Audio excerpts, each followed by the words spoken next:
Hello, everyone, and welcome to the Shootout Podcast. I'm your host, Ross Baxter, and today is episode 82 of the series. The Shootout Podcast is a weekly series where I bring on guests from the film and game industries to talk about their journey and thoughts on shooting education. Today on the show, by gosh, do we got an amazing guest for you. We have material artist and the founder and owner of Experience Points. We've got Kemal on the show. Dude, thank you so much for coming on. It's a pleasure to have you. No problem, mate. It's my pleasure to be here. So thanks for inviting me. Anytime, man. So, as always, folks, we're going to be diving into Kem's journey and breaking down his thought process, you name it. And the main news, obviously, we're going to be talking to is Experience Points, and we'll take it from there. So, first things first, man. Just good old introductions. Tell us a wee bit about yourself and what got you on this journey of art. Yeah, sure. Well, what got me on my journey was actually my older brother. So he's a creative as well. He's actually at Warner Brothers Studios right now in London. So I pulled a lot of inspiration from him, and that's kind of where it started. So went to uni, picked up some different fields in the creative industry. So I did some character modeling, some environment art, and that's kind of what stuck with me. It's kind of where my strength was. So I pretty much just played into that, and yeah, I haven't stopped since, really. Just kind of been on a high since I graduated from uni. I haven't stopped. Just non-stop making art, just going crazy with it. Pretty much. Like, I try not to let it dictate my life or anything, but I think maybe the past 7-8 months it's been like 60-hour weeks, 70-hour weeks almost. Right, okay. Just constant work. But at Yeah. the end of the day, like, though, that's still, like, that's a good sign in the sense that, because obviously it shows that you're passionate and you really love what you do, if you know what I mean. And at the end of the day, like, that's the most important thing. Yeah, I mean, to be honest though, that wasn't the case at uni. So I'm not saying I didn't enjoy what I did, but it used to just be, I would do not the bare minimum, but just enough to kind of, okay, the work's done. Like, I want to go and play the PlayStation, or I want to go and boot up Final Fantasy 14. Yeah. Like, I remember I used to have that docked at uni, like while at the PC. So if lecturers came by, I would whip up my 3D stuff, do my shit, and then carry on playing the game. But I think since getting into the industry, like the passion has just kind of grown exponentially, and it hasn't really stopped. So I'm not sure when it will crash or anything, but right now I'm just riding the high. Yeah, no, that's a good thing. Like, at the end of the day, like, I understand where you're coming from. Like, at the end of the day, like, when we're starting out, especially at uni, is like, you got to make the most of it in the sense that having fun as well. You got to game around, play your games, you name it. It's like that healthy balance. And that's actually one, like, I'm really glad that you mentioned that as well, because it's actually, so your tweet, you did a great tweet the other day. I think was it yesterday you tweeted out? So yesterday you tweeted out about what do you call it, like dealing with burnout and getting motivated, etc. Yeah, it's kind of, I got a lot of responses on Facebook, more than LinkedIn, because a lot of the big veterans or like industry, I'm friends with them on Facebook, like Daniel Thigger and Jonas and Matthew and all those guys. So yeah, like, it's nice to see everyone just comment on their remedies for burnout. Not that I'm burning out or anything, but I was just kind of curious what people do. So it's always good insight. What was did you get any good responses? Like, what were the responses you got? So Adnan, who's a technical evangelist at Quixel, actually, his one was pretty insightful. So he recommended, like, don't over specialize too early, because then you're constantly doing the same thing over and over again, and that can lead to burnout. So use your personal time to kind of practice things that you wouldn't do on a regular basis. And I think Daniel jumped in and kind of agreed with that. Like, it's not good to specialize too early in your career, which I kind of agree with. I think substance is probably the best example, where students and juniors especially kind of, they just see that as, oh, I want to go and work at Naughty Dog and just make materials. Whereas, the people at Naughty Dog know how environments are created, so they know how they should build these materials. Like, they've been through the previous job roles. Of course. No, like, that's a great way to do it, because that was actually, I know I'm jumping up down my notes a wee bit further, but that was actually one of the questions I wanted to talk to you about today, because I think that's one thing that a lot of people should dive into more and start researching. Is like, people always say, oh, you want to specialize in this, but the way the industry is evolving, like, there's a lot of things that being a journalist is super important. And I think that's one of the things, like, I know, like, a lot of environment artists will obviously be tuning in, but I really hope that there's character artists, etc., you name it, and other backgrounds and stuff. Like, what's your thoughts on artists kind of diving into new areas, like starting off? Like, how important do you think it is that environment artists should actually don't just do environment art?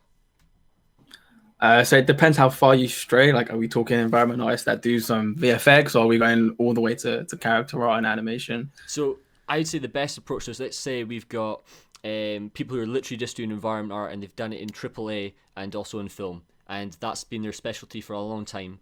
And like, what do you say in terms of the way the industry's kind of evolving in terms of like the pipelines changing and that? Like, how important do you think that range is?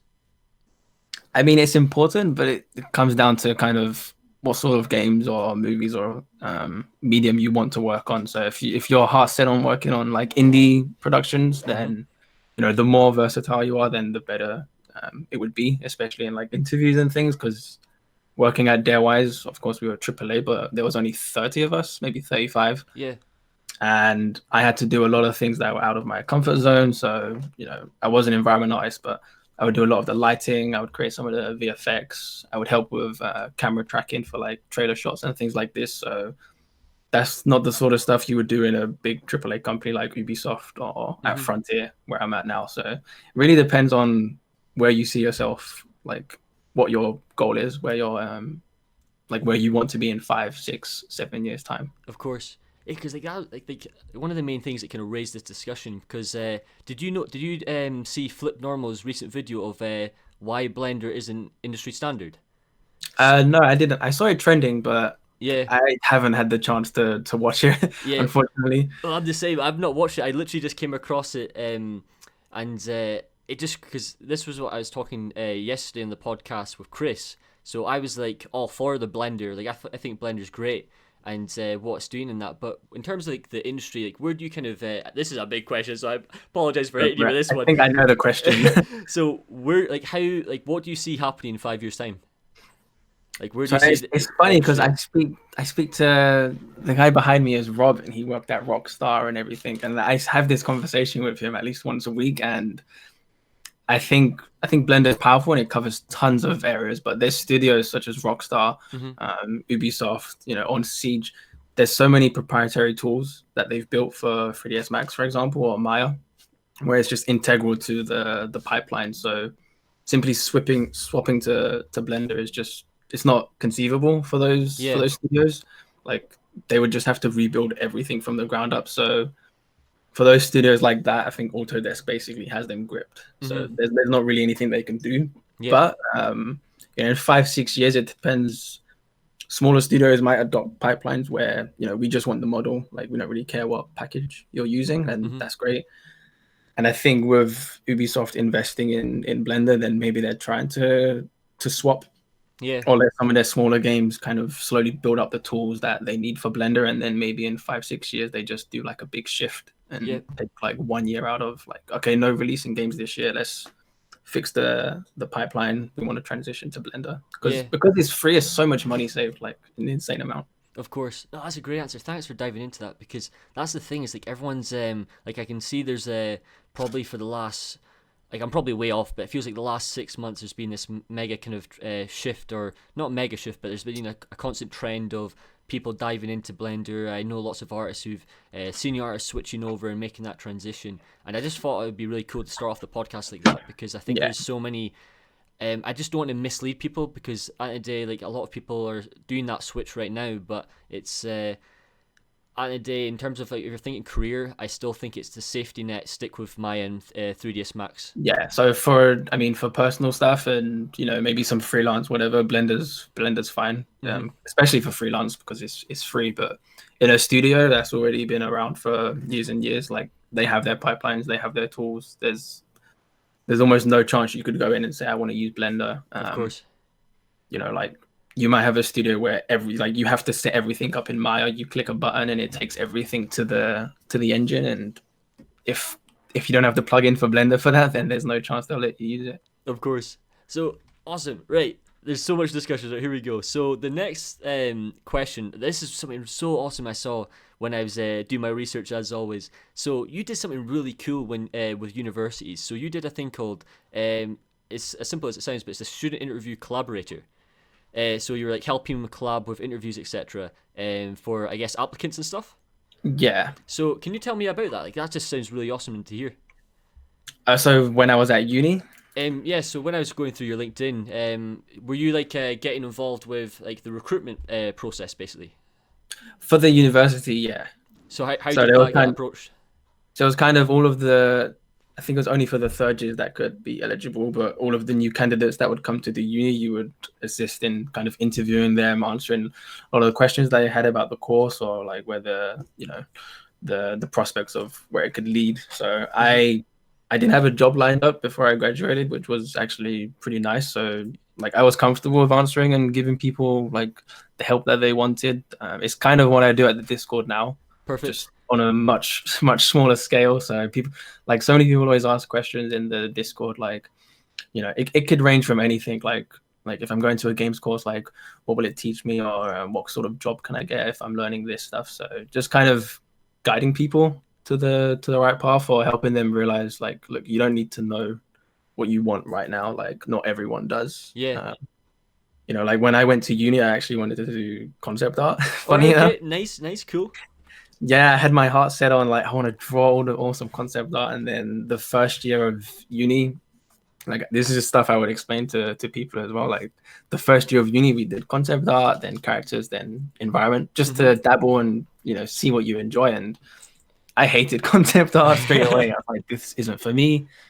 And then we did character art, and I hated that as well. I was like, this sucks. Like, I've done something, chose a shitty course. And then we did the 3D, and I was really kind of like knowledgeable on 3D, so I was like, okay, let's try it, and that's where I fell in love with it. So I That's think when it was uni, like hell that's yeah. kind of how I would tell people, like, even if you don't know, like, this is how I got where I am now, and Hmm. I'm going to be moving to Germany in 2-3 months after graduation. So like, it can lead somewhere. Yeah, what an adventure. That's why experimenting and just giving things a shot is the best way possible because you never know what to expect. Like there's so many things that happen in that first year of uni that are so important to your journey, and it's like even if you don't, like, say for example you finish uni and you realize that it's not for you. No, not finish uni, say you finish first year, sorry, and you realize, right, it's not for you. That's a good sign. Like that shows that you've been true to your word. You've tried everything out. Like you said, you've tried character art, concept art, environment, you name it, whatever it is. Like there's, as long as you get that answer, like that's the main thing. That's all that matters. Yeah, I think not trying is probably the worst thing. Like, I know I don't like animation because Hmm. I've tried it in the past, even the primitive like method or primitive approach, but it's just not for me. So Yeah. I know for a fact that's not something I would be passionate about. Well, that's a really interesting because like that was one of my main original passions was animation. So I did a thing called Animation Mentors, like a Disney course, and still to this day it was one of the coolest experiences. However, it's like it's just not 3D though, in the sense that like for me, like to me, it's all about modeling environments, and Hmm. like that's the thing that I just geek out about. And no, but that's super cool though because at the day, like everyone kind of they judge things too early. They jump the gun sometimes, and they don't give it. They don't let it kind of what's the phrase, like due course, if you know what I mean. Like they just don't give it Hmm. the time. And I think like that's the same thing. Like going back to the question when I say about interviews, like I feel like people who do, and it's the same what you guys are doing in Discord for experience points. Same with the dynasty, etc. Like when people are doing interviews, I feel like people should kind of like like lots of people tend to be introvert when it comes to our industry in the sense that getting their words together is a bit of a struggle sometimes. Yeah. And I would like to see, like, this is why I thought it was really cool seeing you getting involved here because I think it would be really great to see like interviews being approached with somebody who's like so laid back and so kind of easy to kind of open people up, and then have another person there who's purely just the artist, if you know what I mean. Like I understand that lots of recruiters, etc., are probably doing something along those lines, but still, in most of my cases, a lot of the time, it's always been it's been very business approach, if you know what I mean. Like, what's your thoughts on that? Well, so as in when you're having the interview, it feels like a business interview. It always feels like it's always like a checklist, and I understand why, and I think it's important. However, there's so many artists out there who then fall short because they struggle with the confidence side of Yeah, things. I think so.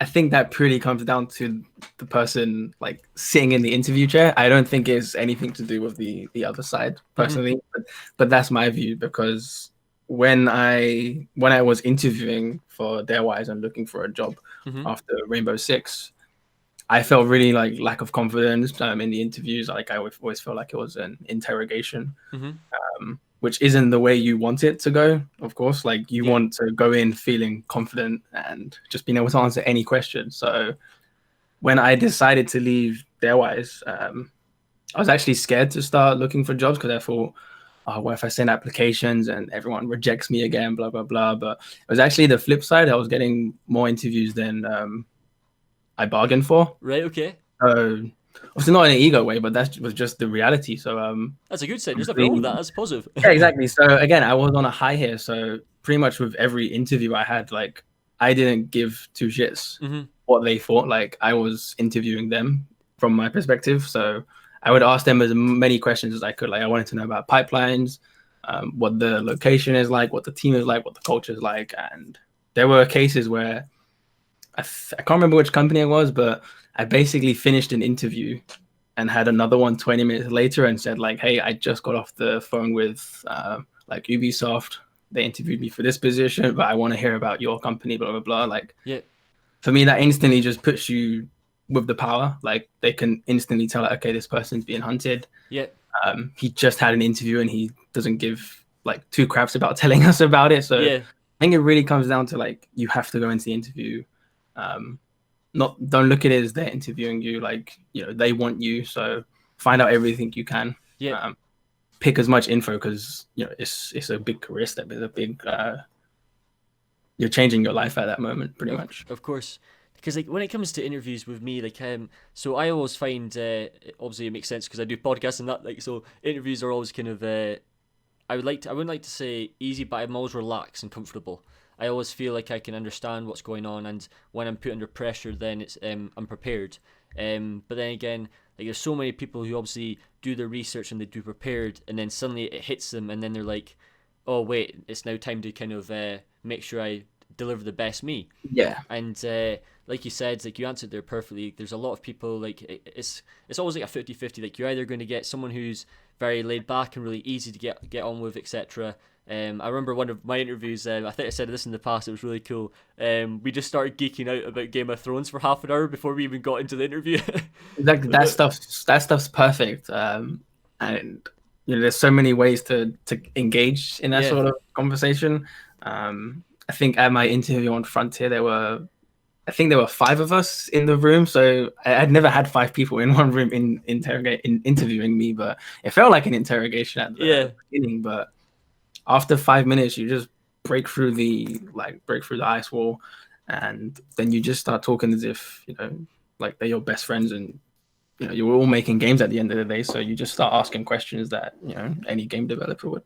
Of course, perfect. Thank you so much for diving into that, because at the end of the day, like I've raised it like once or twice on the podcast, but I always feel it's important because at the end of the day, it's like the make or break moment. It's like you want to make sure you do a good job, but like you said, most importantly, you just want to have fun and just be yourself, because at the end of the day, that's what it's all about. So the next thing that I think would be really cool, and I was actually talking to you before the podcast, was actually, so you've traveled around, and it's great to see that you've been in different countries, and this is a topic that I've been talking about a lot lately because there's so many opportunities out there. So like, what's your journey been like going from country to country, and we'll just take it from there.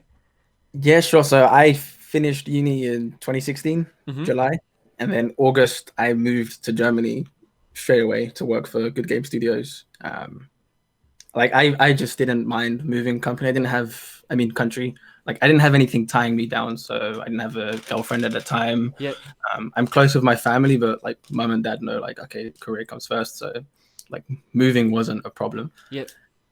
And then about 4 or 5 weeks into the job, they basically fired half their company. Like, right. financial issues. So I had to pack my bag and go back home again. And go back to parents. Just put the grind back in, really. And then I think moving opened the door to other countries. Kind of, you know, okay, this guy's willing to move, let's bring him in, which let me move to Russia to work at Sperasoft. Wow. And Sperasoft's kind of a collaborative studio. So they do a lot of work on other AAA companies like EA, Ubisoft, Activision, BioWare. So I was working on Rainbow Six Siege for about 8 months, did 2 of the maps for season 2. And then after that, went back home. did a bit more work on the portfolio, and again, I think moving and working on AAA Rainbow Six opened the door for Darewise, and they flew me over. I worked there for almost 2 years. Yeah. Um, Yeah, because you finished there in was it just November? December. December, Yeah, right? Okay. December. Yeah, I finished in December. But the main reason for leaving was kind of homesick. Like I had been working abroad for almost 3-4 years now, so I kind of wanted to come back to the UK, and then now I'm at Frontier working on Elite. But in terms of working abroad, I think it's one of the best things you can do in your Mm-hmm. life. Definitely. If you have nothing tying you down, then you know I don't think you have like you might think, oh, but it's a new country, I'm not gonna have any friends or anything. But for me, that's like the best thing. Like Mm-hmm. you get a brand new clean slate. You can be like that person. You're like, I want to be that person. Like you can be that person if you move country. No one knows who you are. Mm-hmm. So like to anyone that is kind of hesitant, I would just pull the trigger. It Definitely. opens so many doors. You just gotta go for it because like that's the thing. Like each time, so every time you're moving from country to country, like you pick something up, like you learn different things. Yeah, You learn things about culture. Like I know you're at was it Rome recently? yeah. I went to Rome. Just for a holiday In and stuff. December. Yeah, before the stuff. Yeah, but yeah, back in December for like 5 days. Like it's all these things though. It's like all these different things that you do, like traveling, whether it's exploring, taking photos, you name it. Like when it comes to like the traveling side of things, like the culture is the main thing at the day. It's like there's so much you learn from like that's a really cool thing about what you've done in terms of your process. Like you've tried out different studios and you've seen what happens. Like is there anything that I know like you'll be limited to what you can say in that, but is there anything that stands out that each thing has done, like been different, like in terms of like each country, what has been like the major differences? Has there been anything that or major difference, or is there are they all quite the same, if you know what I mean? So we're talking lifestyle here or the company? I a bit of both would be, I think lifestyle would be a great one to start with. Yeah, so lifestyle. I mean, Russia was. So we'll start with Russia because it kind of everyone has this idea of what it's like, and it's Yeah. just doesn't live up to any of those expectations. It goes beyond. So I was completely blown away. Mm-hmm. And going holiday is completely different to living. So like living in Russia, I kind of was part of the culture. I got to see day-to-day lives of how people live there and what they do, and just kind of the social interactions that they have with Mm-hmm. each other. So at work, it's probably a lot more closed off. They don't really discuss much unless they're in meetings and things. So you can really knuckle down on the work that you need to do, Yeah, which is great. Sometimes you just definitely. want to just focus really. Paris was extremely lively. So outside of work, there's always something to do. It's probably the busiest city in the Mm-hmm. world, Paris. So there's always something to see, something to do. The food is great. Gotta go on with the food. You just feel really like refreshed like every day. So you'll never be bored. And at work, it was an indie company. So, well, AAA indie. So 30 people Mm-hmm. working on like a pretty big monumental game. And yeah, it feels more like a family when you're working on a team like that. So after work, such a small team, like everyone wants to go and do something together. So you might go after the office to the pub, or you might go to an event, maybe watch a movie or something, and kind of really welcoming Yeah, definitely. in both places. So when I first arrived in Russia and Paris, like the team wants to show you around. They want to show you all of the cool things Mm-hmm. that are in their country. So they take you to their favorite restaurant. They want you to try like their favorite cuisine, go to their favorite bars. So it's really welcoming when you work abroad. And not Yeah. to say that that's not the same in like a UK company, for example, or Mm-hmm. an American company. Um, they do that, but like in the UK, I'm already comfortable here. Like I know what a bar is like. I know what restaurants are like here. I know where to go to, find something that I need. So Of working course. abroad, kind of people look after you. Like they want to make sure that you're onboarded properly, not just in work, but outside of work. Yeah, it is like a big investment and a big commitment, and but in the day, it's an opportunity and it's a change. It's a different experience. Like that's also the thing that's really cool about like your journey in the sense that you've not only travelled like around etc. and tried out new cultures, but you've also done different roles. And like you started off, so it was like 3D artist, then you went into like level art, or was it level design was the first thing you got into? No, so I did junior artist at Good Games, Okay. and like while I was there, I was just there wasn't much time that I was there, obviously, because Mm-hmm. they notified everyone, but I was helping with some of the modeling for I can't remember if it was a pirate ship or whatever, but Yeah. the game got cancelled anyway, so it doesn't matter. And then Spurasoft, I was level artist, so my primary focus on that was working with textures and materials for the map. So I was the only one doing that.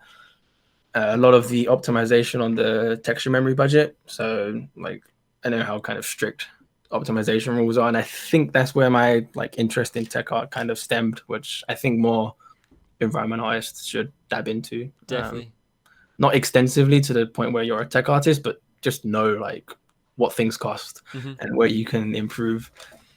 Well, and yeah, because like at the day, like I remember like going back to right the discussion we had right at the start. Like there's so many different roles that play a part in the industry, and obviously when it comes to environment art, there's so many different things that can really help you. And like when I was looking through like your ArtStation and stuff and figuring out different things about the roles, but also like the software, like also like the software side of things, like there's so many software that you've used I've never even heard of, and I think it'll be really cool to dive into that as well later on. yeah, I tried. So that thing I mentioned that Adnan said like not to over specialize too early. Tech Art's a great example for me because in the Discord, when people ask for environmental help, like or feedback, whatever, like of course I help them and give them feedback when I can. But when someone asks for like shader advice in UE4, I'm on it straight away. Like it doesn't matter what I'm doing because I enjoy shader work so much in Unreal Engine 4. I'm not a tech art shader to the point where I could make these super fancy shaders or anything, but I have the skill where like I can help people on things that they might need, and I enjoy it so much. And it's not something I do at work. I did at Darewise, which is where I learned it, but like my day-to-day job now, I don't jump into Unreal Engine. So when that prospect pops up, like I jump on it immediately because it's exciting for me and I get to stay sharp. Is shaders your favorite thing, or like what's your, like if you had to say like what's your favorite thing right now, or is that literally it? In terms of work, like or just like just in general, because I know like we all have our personal work and stuff. In general, I just love stylized work at the moment, so I've kind of reserved that for personal work. Obviously, Frontier is Elite is realistic, so I keep all the stylized work for my passions. But yeah, I enjoy doing shaders. I'm happy to jump on that. Yeah. At any point, even if it's like 2 a.m. and someone needs. I think I've done that before. Like it's 2 a.m. Someone. I think Alec was asking for help on Discord. I was like, all right, man, I'm not going to bed. Let's figure this out. So. At the end of the day, it's like those discussions, and that's why Discords are so great. Is that like that's the thing with me. So I'm not really a Discord person, and I'm trying to I always like go in and out, dabble in and stuff, see what's happening. Because I have such like I wouldn't say addictive personality, but it's just like I get so distracted if you know what I mean, when there's so much things going on. But I think Discords are so important, and seeing the communities grow and like seeing your community just growing so well, and I really appreciate everything that you're doing with Experience Points, and I'm sure everyone tuning in is incredibly grateful for what you're doing. So what got Experience Points started? To be honest, like loads of free time is where it started. So because basically at Darewise we were crunching. Just a bit of backstory. Like I was crunching pretty hard, like 9 to 8 p.m. Right. For about, I don't know, 2-3 months. And I basically made the decision to leave at like 4:30 or 5 every day. Right. I was like, it doesn't matter what's happening. Like I told my boss, I was like, look, I'm leaving out the door. Even if you need me for a meeting, like 5 o'clock, I'm out. So I gained a lot of new time that I didn't have. And I got a little bit bored at home. Obviously, like I'm working on projects or, I go to the gym, but I still have 5-6 hours of something to do. Yeah. And I wanted to build something from scratch that could kind of bring artists together. And I know AT Level have their website, so they're a huge inspiration of where EXP was born. Like I kind of love the work that they do with the articles and things. And I'm really good friends with Thomas, who runs Stylized Station. Oh, right, okay. I've not heard of this. Stylized Station, I'll have to check that out. Yeah, so they're kind of another art community, but just focus on stylized art. So I think back in maybe June or May last year, I used to talk a lot to him, and we bounced ideas back and forth of kind of what I could build. And I loved the community side of things that he had. Yeah. So it was a great way to start. So I kind of merged the ideas that he had and what 80 level were doing into EXP. Yeah. And the initial idea was just to post articles. So reach out to artists, get their work, build this like really sleek looking website that people will hopefully keep coming back to, which Yeah. they have, which is a good sign. And I think about a month in, I was bored again. I was like, okay, we're making articles, and I was like, we're making articles, but I don't want people's experience to leave Mm-hmm. or to stop when they leave the website, if that makes sense. Of course, you want to keep them there. Yeah, Makes so I was sense. working with Cracker, who's helped me run EXP from the ground up, and it would probably not be here if he wasn't there. So I owe him a lot of thanks. But I was basically telling him like, I don't want people to like when you leave the website, that's it. Like, I want them to just always be present in EXP, be it through articles or Yeah. Discord or a podcast or whatever. Like, I want EXP to just kind of be part of their everyday routine, just like ArtStation is for me. Like, I open ArtStation in the mornings, I browse it, and that's kind of what I'm trying to build. Yeah. No, that's amazing because like absolutely incredible website. By the way, I was checking today as well. So you've done 59 articles. I've lost track. So 59. It's funny you've counted because when we first launched, it was pretty tough to get articles. Obviously, I reached out to so many people. I was like, hey, like I'm building this new website. Like, Yeah. you want an article for me, blah, blah, blah. And I think maybe 80% were like, well, it doesn't, I'm paraphrasing here, but Yeah, of course. the website doesn't exist. Can you reach back when it's up and running, whatever? And I think we had about 10 on launch, and I owe those guys a big credit as well. So like Kenji, Peter Tran, Nuna, like all the rest. Obviously, they believe like, oh, I can do a new website. It's gonna be great to jump on that. And yeah, now we have like 60 in the backlog. Yeah. 6 in the backlog already, right? Okay, wow. Yeah, and I'm getting constant emails from obviously people have sent articles back in December or January, and they're like, "When's my article being posted?" And I have to explain, like, there was a rule we made when we first launched, like, when an article goes out, like that person has to get the spotlight for a few days. Okay. Like, I don't know if people have clocked on or they unknowingly know about it, but there's a system. So I never post an article like 2 or 3 at a time. Yeah. Like, because it goes against the core premise. Unless we did it once for Christmas to like, it was a holiday. There was new Q&A articles that we created, and it was like a new thing for EXP. So I was like, look, here's 3 articles for you guys, but the rule is not to post more than 1 every 3 to 4 days. So the backlog's been building up, and we've had to stop reaching out. So that's unless the work's exceptional. If the work's like mind blowing, then we'll make an exception. But at the moment, we're pretty filled. Yeah, dude, I'm so happy for you. That's great because like that's the thing. So like when I go on experience points, the number one thing that I think is so amazing is it's so easy to access. It's so obvious as that sounds, but there's so much, like it's so clear. Like there's so many websites out there, so many sources that it's just like you're saying. It's like when you have so much available resources, your mind just goes like crazy. You're like, where do I start? Yeah. And the fact that that's what you're doing, like that's such a great idea. Because at the end of the day, it's like it's great to kind of like, for example, I'm always trying to learn how to promote my podcast and how to get sources out there, and I realize that sometimes maybe I'm doing it a bit too quick, and it's like trying to know when to post things and the timing. Like everything's always important, like time zones as well. It's like you want to make sure that you gain the most out of the audience, if you know what I mean, in terms of availability wise. And I think it's like when people are designing their websites, or for example, if there's an artist who's tuning in, maybe a senior artist, and they're trying to make their own website, keeping it simple and like just like, for example, using Kem as a basis, because I know for a fact when I go in experience points, I know what I'm getting out of it. Like I know I can go check the materials, I can go to the tutorial section, everything. It's just a nice simple scroll down, and then you've got your easy drop down menus at the top. Like there's nothing like, it's not like for example, right at the top, like you've got the art piece behind it as well, and it's just experiences points. It's simple. It's not like 1,000 drop down menus like so many people do, and I think that's so great to see. Yeah, I think it just comes down to simple design, really. like I've always said, I know loads of people probably don't like Apple that are listening, Yeah. but in terms of marketing and design and user experience, Hmm. like they are king Yeah, at they what they really. do. You know, if you just go on the Apple website right now, you're Hmm. some part of you's probably thinking like, "Fuck, I want to buy an Apple product right now." It looks so sexy, Hmm.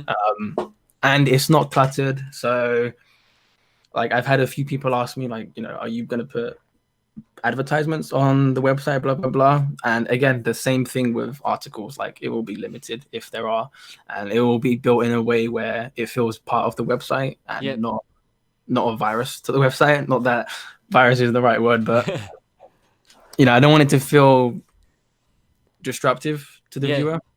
Like I want them to it's just there. It's not gonna disrupt them in their experience. So, what would you say? Like, say for example, there's an artist out there who's wanting to maybe make their own website or go down the route of maybe tutorials and stuff. Is there anything along with that you think would get them a better start at getting a better website on the go? If you know what I mean.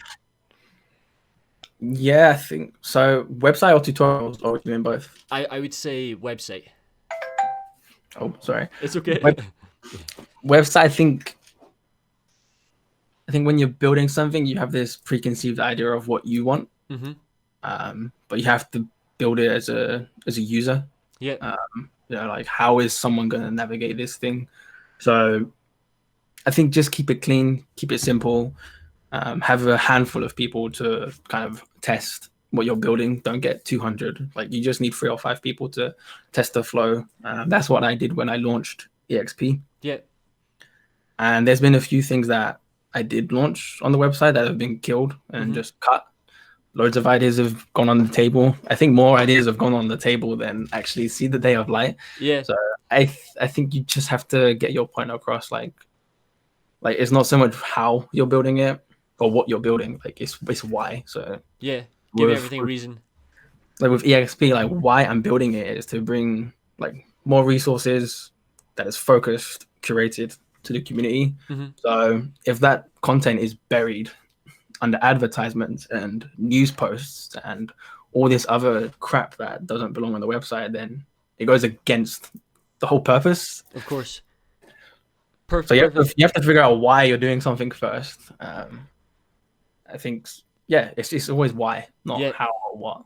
It's like everyone always kind of jumps the gun, or like when it comes to social media or when they start a brand, they think that they have to gain traction so quickly, and they don't realize that there's a whole kind of like whole journey. Like this is like obviously like you've only been doing it for a certain amount of time, and it's like you learn as you go along, you through trial and error.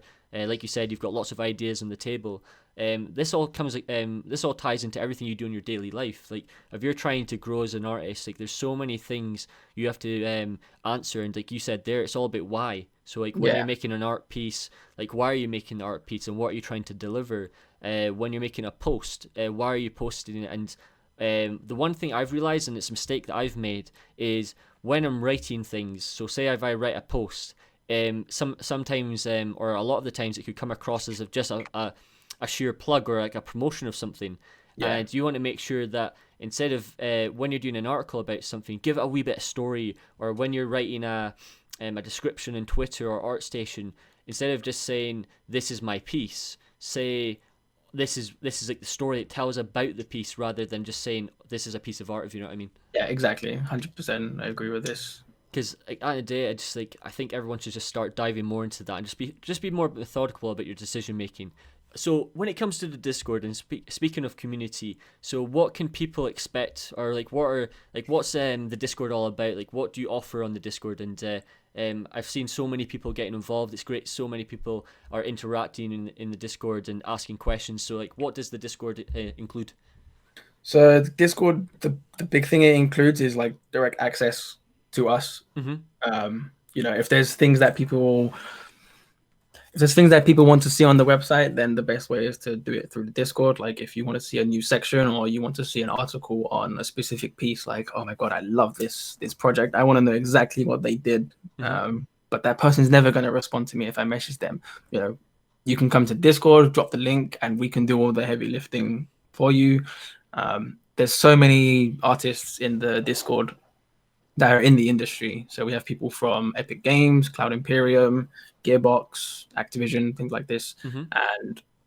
And some people tend to think that these people are gods or whatever, and they'll never be able to speak to these people. But you just have to drop a message, and they'll happily help give feedback on your projects. Yeah.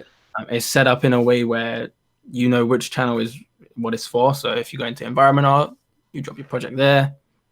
Hopefully you get feedback. You should get feedback on your project. Perfect. And yeah, it's all about giving feedback and just improving your work. Yeah. Rather than posting on Facebook and some random person is giving you feedback. You can actually build a relationship with these people. Definitely. And I think not many people know this, but I actually got my job at Frontier through Stefan, who is on the Discord. Oh, right, Stefan. Yeah. I had him on the podcast. He's great. Right, awesome. Yeah, so we were in No More Grid for a while, which was run by Moses. Yeah. And unfortunately, it got deleted. I don't know why. Right. RIP. But yeah, so I built EXP. He joined. We were really, really good friends. We just talk and have banter, as you do. Mm-hmm. And I think I was looking for a new job at the time, and there was a materialized position, and he referred me. Perfect. And I had never met him. Yeah, of course. In my life. I just knew him through the internet. We never worked together. He just kind of he knew the work that I did and trusted me and referred me, and I got the job. So that's not something you would get. That's incredible. In another place. So building those relationships in Discord. Definitely. And just going into community, I see it so many times in other communities, sometimes my own as well, where people will join, post something, and vanish. Yep. And it's probably the same people that don't. They're always asking, like, how do you network? How do you network? Like, that is not how you network at all. Of course. The way to network is you join the community, you be friendly, you maybe post your work, you get feedback, you give feedback back to other people. Mm-hmm. You just have a chat like you would at a pub or any other place. It's about having a conversation and building trust. Definitely. No, that's awesome. Like, what a story that is. Like, the fact that at the end of the day is like all these things is like you said. Like, there's so many people in this Discord getting involved, etc. But like that's a great thing because I remember when Charlie was on the podcast. We had Charlie Foreman, and he was talking about how he became friends with Kieran Goodson. Yeah, and they kind of developed a good friendship, and seeing all these people kind of talking together. That's the beauty of it, because there's so many people in the industry that are connected. And originally, when Discord wasn't around, like, we wouldn't have these connections, like you're saying. No, without a doubt, no way. And it's like all these relationships, and the fact that you were able to develop a relationship and get a job from it is at the day, it's like that's like the end dream, if you know what I mean. Like, for example, you're creating friends, and then most importantly, like, you've been able to be around people that you want to be around, and also get the job. Like, you can't get anything better than that. Yeah. Of course you need a portfolio and other things, but like, if someone in the Discord, in the XP or the Empire, like, let's say they have a substantial position at a company and they need a new environment artist, for example, and they're really, really good friends with person A, who doesn't have much on their portfolio, chances are that person could persuade the team to hire that person. Based on like how hungry they are and how much work they're putting in. Like, if that person is messaging Kieran every day, like, dude, here's my new project, I made some feedback changes, like, hit me up, what you got. And constantly every week, like, Kieran will know in the back of his mind, like, this person's a hard worker. Might not have much to show for it because they're busy with life or whatever, but that's far more valuable, in my opinion. Of course, it goes such a long way, because you just have to keep talking. Like, if you're a bit nervous, maybe it's your first time joining these communities, like, these guys are there to help.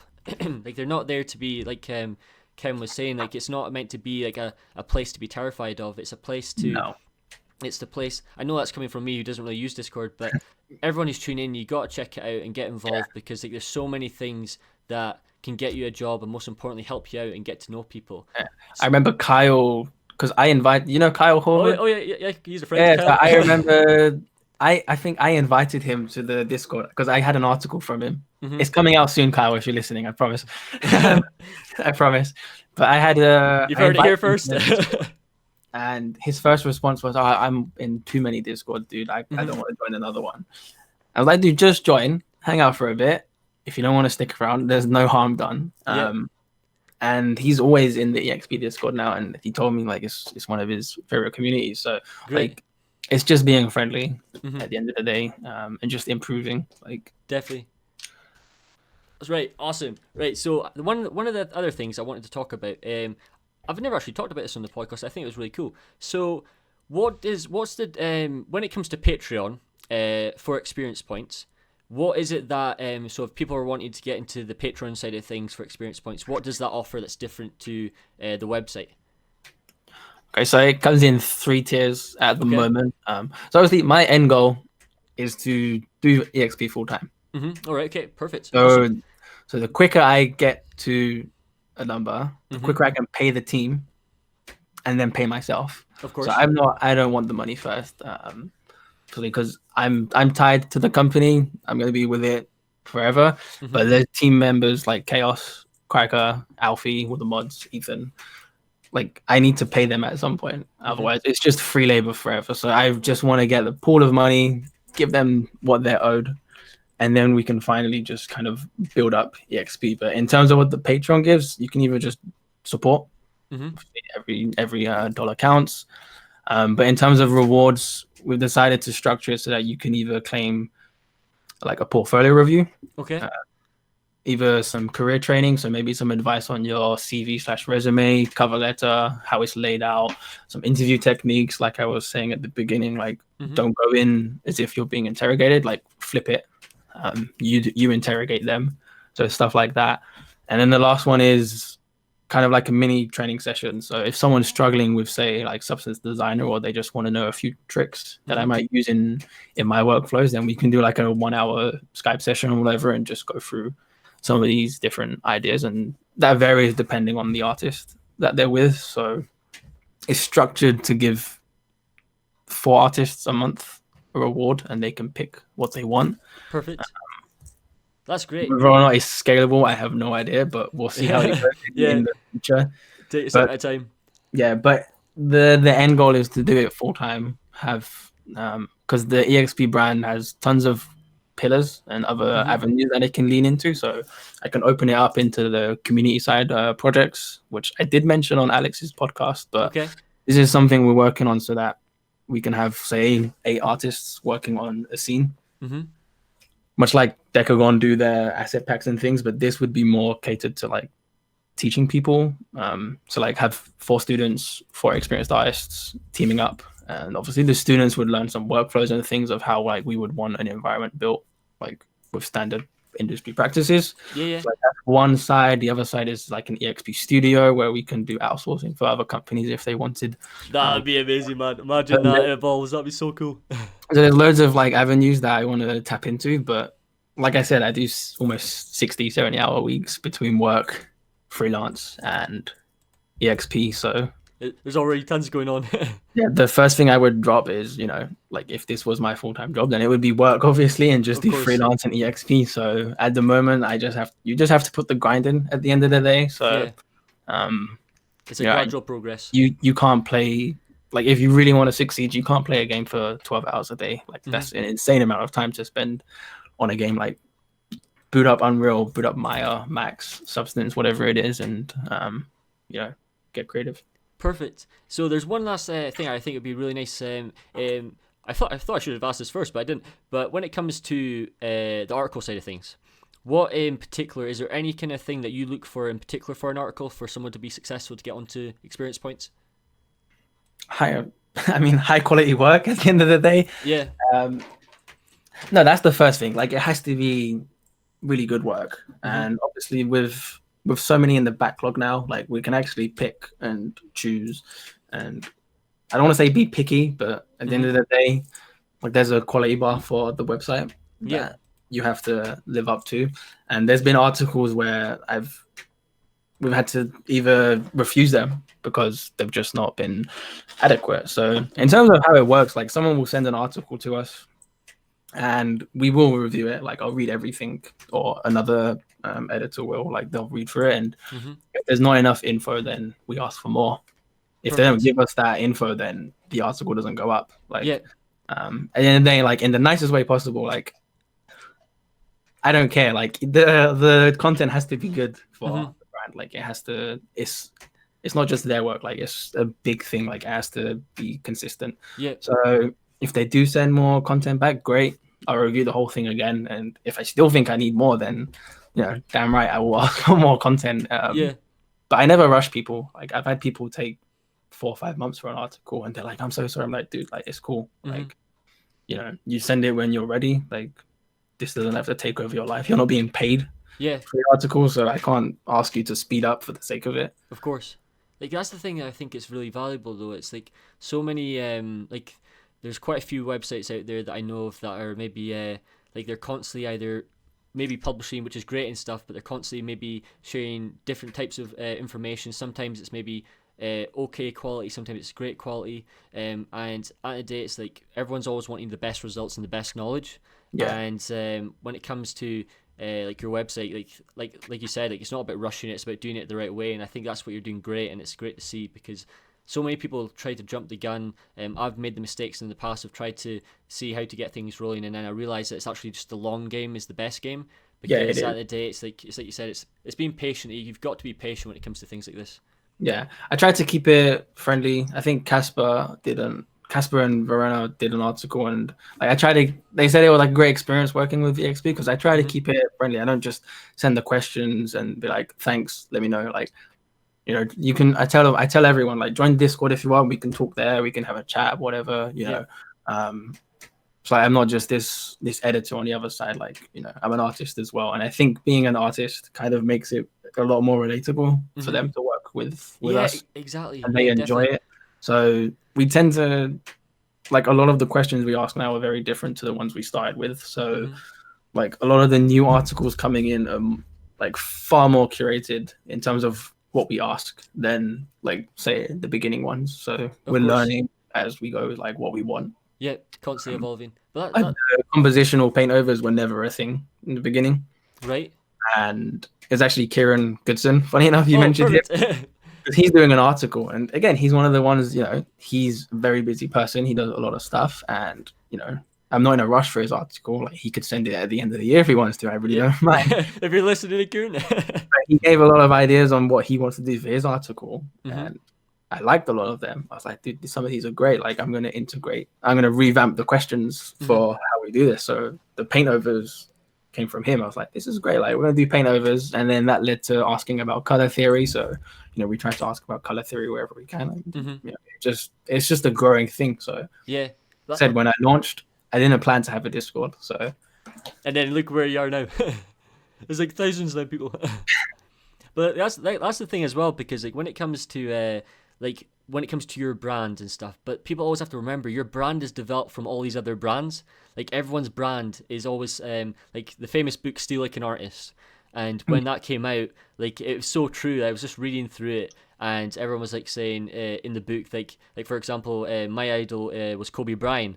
And Kobe Bryant would always mock Michael Jordan, as they always heard. And then he would go into like Magic Johnson or Larry Bird, like the way they shot everything, and it all tailors into your art. Like learn from the best and see what they do right. So when it comes to writing, check out experience points and learn from what they're doing. When it comes to 80 level, all these different things. Like there's so many things that you can just nitpick and start applying it to your artwork. And when it comes to like the writing, the way you set things up on ArtStation, you name it, there's all these different things to make the best possible result. And like you said, you learn from the people that as you're going along, if you know what I mean. Yeah, I mean, that's the best way to do it. You have to use other resources. And I watched a lot of, I don't know if you know Gary Vaynerchuk. Oh, wait, what's he do? CEO of VaynerMedia. He's an entrepreneur. I've not heard of him. No.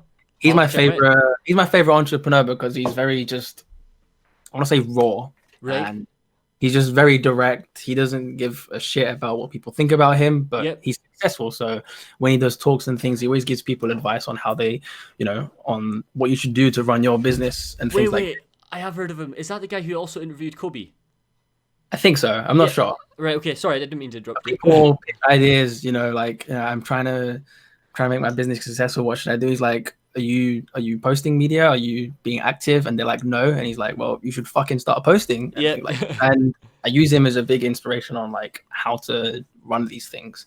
And recently I was piecing together. I was trying to figure out why, Daniel Figueroa, of course. Yeah, of course. But I was trying to figure out why his Substance fundamental tutorials were so successful. Yep. And it just took me age. I was like, I don't know why his are so good. Obviously, he's a great artist. Yep. But I have Substance tutorials. And if people ask me, I'm trying to learn Substance, what should I do? I never recommend mine. I always recommend Daniel. Like, always Daniel's giving him free customers at that point. And I think it's because he's like direct to the point and just gives you what you need. Like, there's no hand holding. Yep. It's like, look, follow the tutorial. You're going to have this knowledge by the end of it. Mm-hmm. You can't copy what I have, but you're going to be able to make your own things. Of course. So I've been trying to kind of tap into why some artists are so successful in their sales. Yeah. Because you can make the best looking thing, but if the tutorial isn't created in a specific way where the knowledge is digestible, then it won't be successful. Yeah. Like you nailed it there, because that's the thing. So like every time when I first started out, like you would have been the exact same. When I first started YouTube, not YouTube, sorry. When I first started watching YouTube for tutorials, everyone would always type in or look for the shortest video. So the thing that was like straight to the point and direct. Yeah. And it was just like, that's all people craved. And that's why when I first came across your website, I was just like it goes back to what you were saying about ArtStation. Like everybody clicks ArtStation for a reason. Everybody watches or learns from Apple for a reason. Yeah. And it goes to your point there about everything. It's just like you're giving the viewer what they want straight away. And even though it's always hard, like you said, to figure out what makes a good website or what makes a good art piece, it's learning from those people and watching these talks. Like that's why I think most artists should start going down the route of learning how to be a business and how to treat themselves as a business person, and understanding, like for example, actually one of the questions I was going to ask you so I do the section 500 seconds, not 500 seconds, but it's always a random session of the podcast where I ask a bunch of questions, and I was actually going to ask you about Dragon's Den. As obvious it sounds, I know you're probably like, wait, what's he going to say here? But it's just like, do you know when there's like these TV shows out there that people like artists should be like tuning in, or at least try to at least start thinking more that way. Like I know Dragon's Den is also like, there's a wee bit of exaggeration, you name it. Like I also like watching grand designs. Like there's always a wee bit of extra hype, you name it. It's just the way they sell things. But you learn from these things, and it's the same for like podcasts. Like there's so many things that even just as obvious as it sounds, like when I'm watching Joe Rogan, and Joe Rogan is like geeking out and talking, I don't know, when he was talking to Elon Musk, like I learned so much from that. And it's these things that you do outside. Is there like any other like sources or talks that are not art related that you've learned from? I mean, I watch a lot of Joe Rogan as and when I can. His podcasts are quite long, so I just tend to listen to them at work. Gary Vaynerchuk, of course, like I use him as he's my main inspiration on like how you should like brand yourself in a specific way. And then there's Simon Sinek. That's where like the what, why, how came from. I think he has a great look on why things are done and like how to be successful.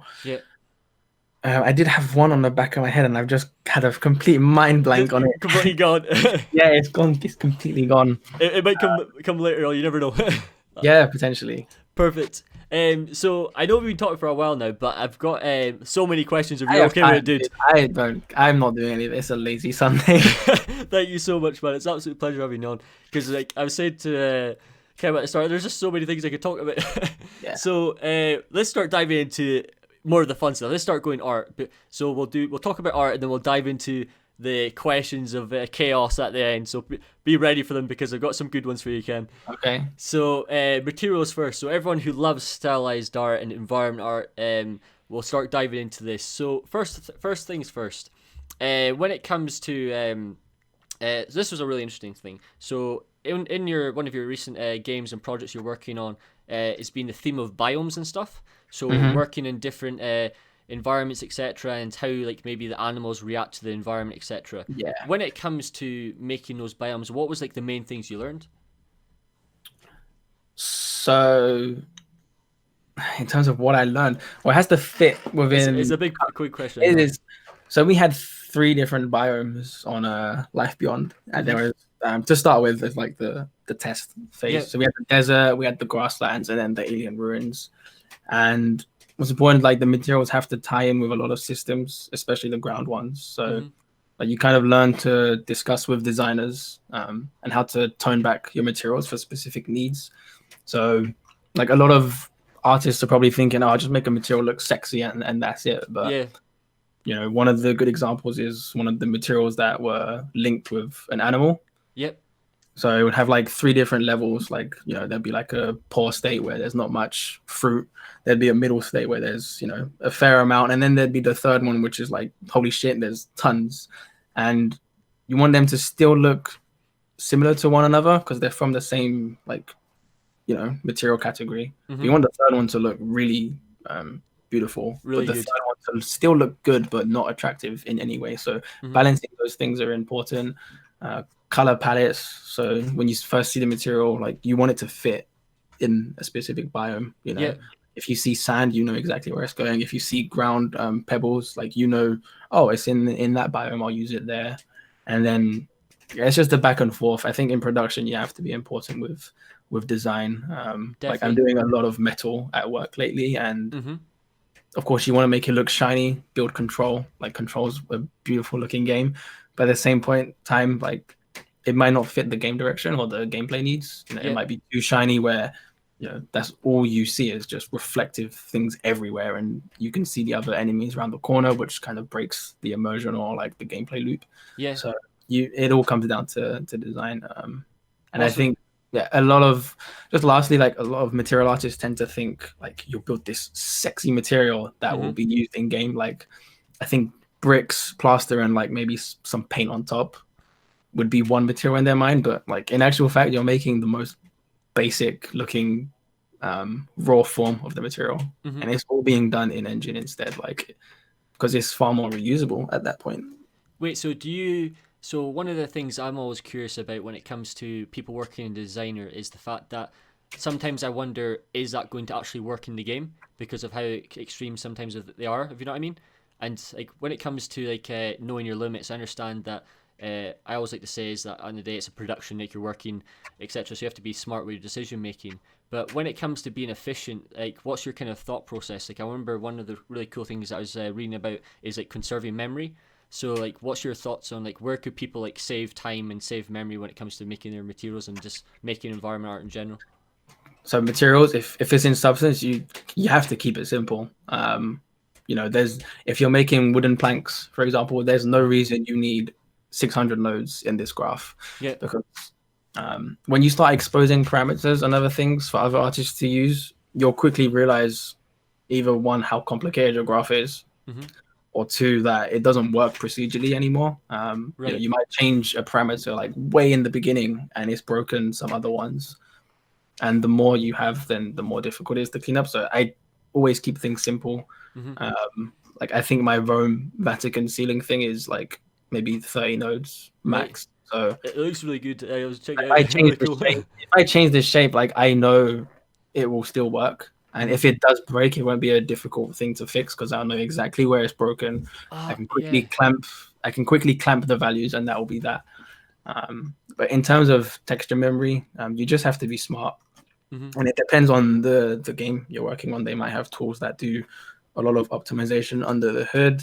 They might do the packing automatically for you. So on Siege, it just did all the packing straight away. That's also no, because I'm really glad you said that about the like how easily it is to access your stuff in terms of I know it sounds so simple, but organization, just like you get so carried away because you keep plugging things in, like whatever it may be, even if it's just a modeling and stuff. Like I always even though like this goes back to like the long game kind of thought process. I always how can I say, every time I'm working in an environment, I kind of approach it as if it seems long. So like I'll label everything and I'll organize everything as methodically as I can, and then I'll color match everything. Yes, that might be too extreme for some people, but when it comes to like working with your blueprints or whatever, your nodes, etc., you name it, it's like trying to get like a template going. Would you say it's like something a good thing to work with? 100%. Like at Darewise, the design team had like a guideline for blueprints. You know, it had to flow specifically. Like you couldn't have cables going back on themselves or making a loop. Yep. And yeah, I don't use Blueprint too much. I know enough, but even then, when I opened the blueprint that they might have created for, like, say, the character, like I could easily find what I needed. because everything was annotated. Like, this is audio, this is the footsteps, this is the walking animation, this is the sound for the walking animation. You're like, okay, I just need that section. So keeping things clean definitely pay off. And in the long run, if you build a big fan base in 2 years' time and you want to start selling stuff on the marketplace, like, you already have this great looking, clean, organized material or blueprint or whatever, and you can slap down the marketplace and it's good to go. And that kind of comes back to like Daniel and JRO. Like, if you buy one of their products, you're going to get a good quality because they take the time to put the extra 20% in. Like, I can buy a pack of pictures off like anywhere, let's just say Turbo Squid is selling reference image packs. And it could be from someone that's just taken some pictures, throw them in a folder and slapped them online. But if you look at JROs, he's hired a team. He's got like these high quality DSLR cameras. You're getting the best of the best, like, and that pays off. Yeah, nailed it. Because that's always been a thing that I realized that I was doing so wrong when I started my first ever environments. Was everyone always presses new scene, or like they always start from scratch. But once you actually got a scene that, especially when it comes to block out, like, reuse as much things as you can. And I do that all the time now. It's literally like the go-to thing you should just be doing all the time. Like, I've got my scene that's like my master file in Maya. So when I'm making like large-scale environments, like, I know I've got my humans scattered around the scene, even if it's a bit crazy. Maybe I've made an environment too big, but at least I've got it all there. Yeah, so I learned that from Tyler Smith because I used to make a new UE4 project for every project. But recently I've just migrated everything. So I have my main project, and it homes like my Ghibli project that I'm working on, the nice Arthur project, and the one that I just posted on my blog, like the Meadow thing that I started developing. And it's just so much quicker. Like, I have this huge meadow, and you're thinking, I need some butterflies or something. Like, why am I going to make those again? I've made them already. I'm just going to drag it from the other project, use it, and it works. It's the exact same thing that happens in production. I haven't worked on the game, but I imagine For Honor is just pulling so many assets into the new Assassin's Creed Viking game. Like, why wouldn't you? Of course. Yeah, why would you? Why wouldn't you? You own the thing. You've made it. Like, use the damn thing. And a lot of fresh artists tend to think like, I gotta remake this thing. Like, no, you don't. Just make a master material once, build upon it, and it will just improve the speed of your projects. Like that mountain meadow, I kid you not, I made the first like version in a night because I already made the shader for the course, and then I just started placing things that I already had, and it's already done in an evening. Of course. So making everything from scratch is insane, in my opinion. That's my opinion. I that's just how I see it. Dude, I completely agree though. But it's like always like, for example, I was teaching a class. When was I teaching class? November. And I was asking, I was getting asked questions, etc. Like, what do I think is the best way to do things? And I always showed them, like, I always have in Maya. I'm a Maya person, so I have literally all my tools, etc. Available to me. Like, in terms of, like, it's the same thing with your UI. Like, change your UI to just something that's so accessible. So I never have to click any buttons in Maya, because I just, except from the one click I have to do, because I've literally got everything linked together. And it's the same thing when it comes to having your files prepared. Like, you can literally just, like you said, Kem, you drag and drop like crazy, and you're almost done the blocking within minutes. Well, not minutes, but you know what I mean. So it's just so much better. Like, I can't think of a valid reason to not do it that way. But So right, this is one thing that I've been really wanting to ask you, and this is one of the questions I was just like, wait, please tell me about this. So when you were making this mountain personal project, which one? So the one, let me get the name of it. So it's the software. The one with the flowers. It's been made by a software called Gaea Software. Okay. Oh, I know what you're looking at. The Summer Alps. Yeah, that one. So okay. Please tell me about this, because this was so cool when I was researching into it and reading about it. Like, can you just tell me about this project and the software? Yeah, sure. So Gaea it's relatively new. So okay. I think it was when I was at DIYs and the tech artist just joined. I think I found it randomly with one of them, and I wanted to push for it to be in the pipeline, because I still stand by my statement. It's the most user-friendly terrain package there is. Like, it's so easy to just jump in, and within 3-4 nodes you can have a terrain that just looks great. It's like there's not insane. much but just quick disclaimer, it crashes a shit ton. So Oh, right, okay. if you have a tendency to rage quit a lot or get angry, probably not the software for you to use. Not the choice.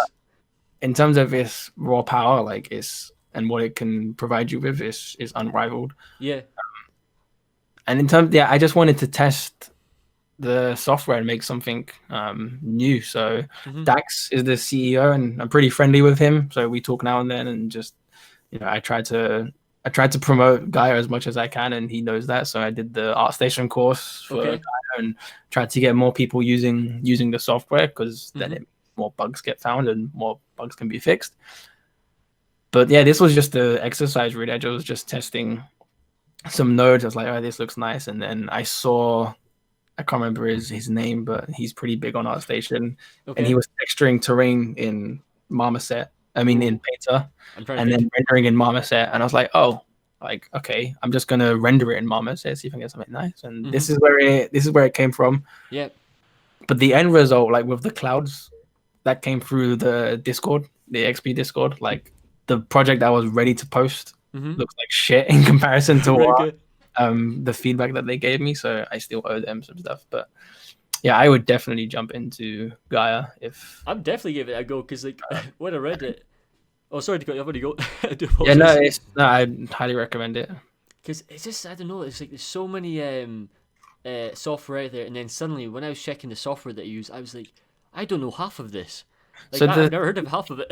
like, people always ask me like about World Machine and things, because I mean, I've used World Machine, World Creator, Instant Terra, Houdini, Gaea. Like, I've tried as many as I can. And Houdini, first and foremost, is solid, like rock solid package, and it does everything that you need. But it doesn't specialize in terrain. So if you're making a terrain piece for like personal project, there's not much reason to use Houdini, because most of the terrains will look the same for the most part. You can't get these weird looking terrains with Houdini. Whereas Gaea has like 17, I think, erosion nodes. Whoa, right. So if you want to do like terracing, sub-terracing, breaker, landform, like there's tons that you can do and just make something that looks ridiculous. So it's built for terrain. Like, that's its sole purpose. Perfect. For me, World Machine is really, I don't want to say old school, but you have to wait for it to build to see a result and all these other things. So there's a lot of waiting, whereas Gaea is just real time. Like, you add a node, depending on your PC, like 5 seconds later, it's done. Like, there's no rendering or anything. Right. Wow. Because like that was the thing. Because like when I first saw it, I was like, it looked so powerful, because I was looking through the turntables as well. Like, there's so much control you have, and it's like being able to manipulate things, etc. And I've never seen something like it. Like, obviously, like you said, there's all these other software and stuff. But the fact that when I was going through your ArtStation and the different pieces that you've done with it, it's like, I know you said it crashes a lot, but then again, it's the only way it's going to get better is by more people getting involved. So it's definitely something I think I'd recommend to check out, because at the end of the day, like, there's so many software that people are trying to figure out how to make things quicker, or you name it. Like, this is definitely something I'm definitely going to be interested in looking into. So thanks for talking about it. More people are using this now, which is nice. Right. So thank you so much for everything you said in the podcast. It's been a pleasure having you on. The next part, so this is always the fun random section of the podcast. It's called 500 seconds, but it's really not. I really need to get a name. It should be Would You Rather or something. It's literally where I ask a bunch of random questions to the guests from your favorite game, you name it, and we'll see what happens. So, okay. You sound nervous. No, I'm ready. It's like, oh gosh, what's going on here, Ross? So first, we'll start. Well, it's normally the easy one, but it does depend. Favorite game and why? Kingdom Hearts 2. Oh, right, okay. Why Kingdom Hearts? It's just part of my child. Well, it stems from, because I grew up with Final Fantasy because of my brother, and I'm a big fan of Disney. So when I first played the first one, I think PlayStation Experience in London, it was like the blend of my two favorite things. Yeah, all together as one. And then the second one was just like a complete improvement of the first. Like, I love the story, I love the characters. It's great to just kind of explore the worlds that kind of what you imagine they would be in a game. So you watch a movie like Lion King and you think, "Oh, this is cool, it's cool," and then you jump into the world and you're like, "Oh my god, I remember everything from Yeah. the movie," and there's even more. Yeah, it's just kind of a true RPG for me, which is my favorite genre. So Perfect. I love So it so when you were saying about Disney, do you have a favorite Disney film? yes. What's your favorite Disney film? So new ones would be Tangled, All right, okay, yes, good choice. and classic Disney classics would be Beauty and the Beast. Yep, perfect, good answers. Because like at the day, like I've always asked that as well in the past, like who's everyone's favorite Disney. But that's the thing, I always struggle. Like I'm always like what were your thoughts? Like I really enjoyed like Atlantis. Like I like that theme, like that I style. haven't seen Atlantis, Oh, sadly. man, I need it's to so watch good. it, get on it. It's I like need to get on that. it's like Atlantis, like it's the There's style of it. It's Treasure Planet. Well, Oh, yeah, I it's so haven't seen good. that. Those two, I've heard good things, but I haven't seen them. Oh, right. You're gonna have to give me an update when you do, man. Please, whatever you do, because you'll be like, wait, Fair is Beauty and the Beast now my favorite? Maybe. Like it's We'll that see. good. No, but it is a good choice though. Good choice. What is one thing you can't live without? I can't live without. Yeah, you can't live without. So far we've had answers such as the most obvious one, which was actually really funny, was actually coffee. And then we've had PC, obviously. Ryan was actually, I'm pretty sure Ryan was saying his computer, you could not live. No, he said car, actually. You couldn't live without his car. Is there anything, is one thing that you know what, like, I need it? And it could be anything. Vacation. Right, okay, that's a good one, right, okay. What an answer, that was brilliant. Give me a break, please, give me a break. I'll go with vacation, dude. You always need one of those. You always need, what an answer, that's the best. Because it boggles my mind when I meet new people sometimes, be it whatever, Yeah, online, and they're like 25 and they've never traveled yeah, or left oh, the dude. country. Well, no, where they're from. They could be in America or UK or France, Paris, Spain. They've never left the country. I'm like, how? Yeah, like, why? Like, I'm always like, this great thing to travel, but Oh, that's a why is nobody said that? That's such a great answer. That's a good answer, man. Right, this one's a fun one. This is a new one I've introduced. So I'm always in the theme of like if you're in a fighting situation. So if you're in a fight, who do you want backing you up in this fight? The aliens or the predators? probably aliens. Why would you choose aliens? I mean, it's just a xenomorph, let's be honest. Yeah, they're just savages. I think it'll be a safe choice to pick. Yeah, like the only thing I would say for the backing of the predators is that they might not turn on you. Like, True. Like that's the only backing. But again, if you're wanting a fight, having an army of aliens is definitely like that go-to. If you know what I mean. There'd be no guiding the xenomorph. It'd just do what it wants. But Yeah. I'm okay with that. I'll take it. Perfect.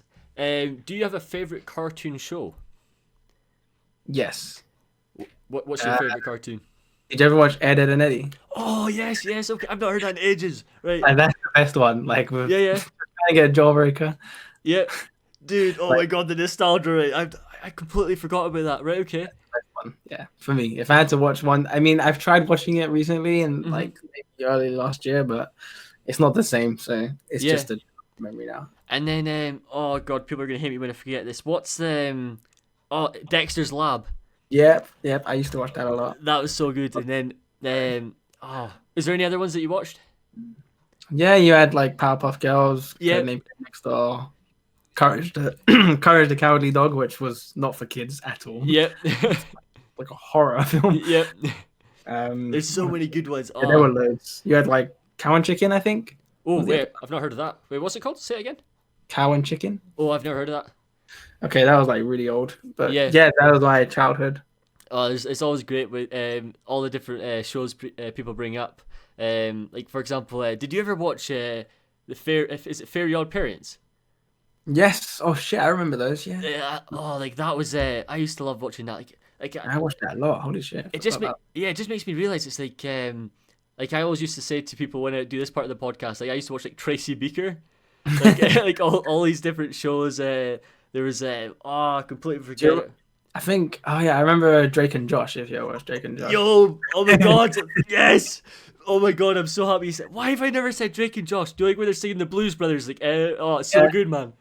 Oh, dude, Drake and Josh. If you guys are like not seen Drake and Josh, you've got to go back, man. It is literally just like one of the best shows ever, dude. Aged well, we'll see. Who knows? Yeah, that is very true. That is very true. Oh wait, I did not. Why haven't out of all these episodes I've never said Drake and Josh? Gosh, I'm in trouble now. Right, this one's always a fun one. This is one I like to throw in every now and then, every like 10 podcasts or so.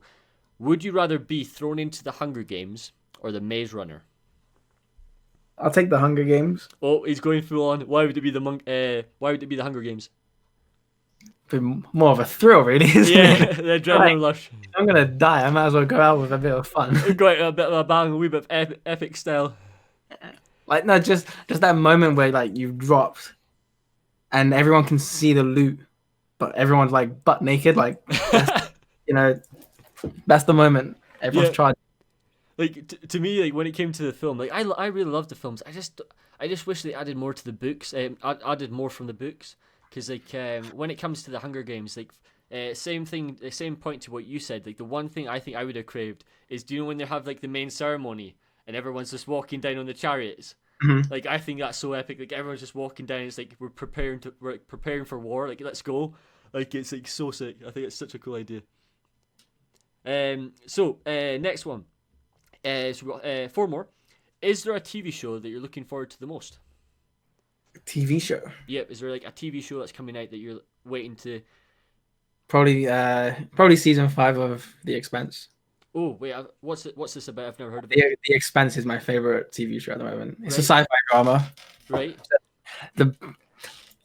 It's basically Mass Effect if it was a TV show. Yeah. Oh gosh, right. That's another one. There's so many shows. Ryan was saying. What was Ryan saying? Oh god, he's gonna hate me when I don't get this right. What's the TV show? It's like a Western sort of robots. Westworld. There we go. Ryan, I'm so sorry I forgot. But yeah, for The Expanse, like if you like sci-fi or anything like space related, like it's the one to watch. Right. For me, it's the best sci-fi TV show you can find. Perfect. Right, I'll have to note it down because the show I'm watching at the moment is Better Call Saul. I tried the first season. I wasn't a fan. Oh, I'm actually loving it so far, but I don't know. I understand that TV shows is always a hit or a miss depending on what you're interested in and so forth. Like Breaking Bad to me, I won't say any spoiler, but that's to me still my favorite show. What do you think of Breaking Bad? I've watched it. That doesn't sound a good sign. I wouldn't watch it again. Like I've seen it. Yeah, I would admit it's not. I don't think it's rewatchable. Yeah, so I know people that love it so much. I don't get it. Like it's great. Production values are through the roof. Great acting. Like everything's solid. But yeah, I just don't see the big hype. And this probably worked the other way. Like people probably watch The Expanse or Game of Thrones or whatever and think like I think it's a big deal.